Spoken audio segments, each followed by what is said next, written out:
पोलिसांनी करीना कपूर खानचा जबाब नोंदवलेला आहे आणि सैफ अली खान यांच्या घरातच करीना कपूर खानचा जबाब नोंदवण्यात आल्याचं कळतंय। महत्त्वाची अपडेट आपण पाहतोय। या संदर्भात पोलिसांनी करीना कपूर आणि खानचा जबाब सुद्धा नोंदवलेला आहे। सैफ अली खानच्या घरामध्ये जे कर्मचारी काम करतात त्यांचा सुद्धा जबाब नोंदवण्यात आलेला आहे आणि या तपासानं आता वेग घेतल्याचं कळतंय। या संशयित व्यक्तीला सुद्धा पोलिसांनी ताब्यात घेतलेला आहे आणि त्याच्याकडून सुद्धा बराच तपास सुरू आहे। मात्र पोलिसांनी आता करीना कपूर खानचा जबाब सुद्धा नोंदवलेला आहे। अधिकची माहिती घेऊन आमचे प्रतिनिधी निखिल चव्हाण आपल्या सोबत आहेत। निखिल, काय अधिकचा तपशील आहे? सैफ अली खानची पत्नी करीना कपूर खानचा सुद्धा जबाब आता नोंदवण्यात आलेला आहे।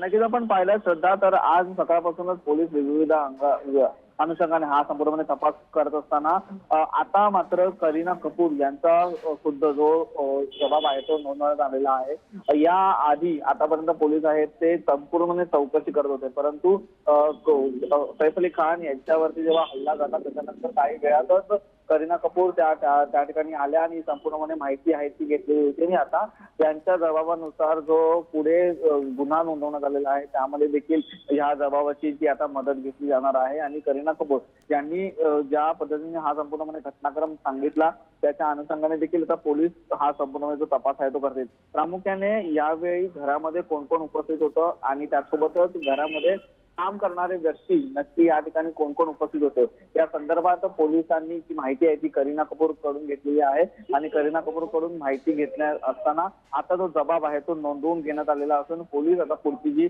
संपूर्ण चौकशी आहे ती करतात। श्रद्धा, हो बरोबर आहे आणि या तपासाला सुद्धा आता वेग आलेला आहे। यातून काय निष्पन्न होतं ते सुद्धा पाहणं महत्त्वाचं असेल। निखिल, धन्यवाद दिलेल्या सगळ्या सविस्तर माहितीसाठी।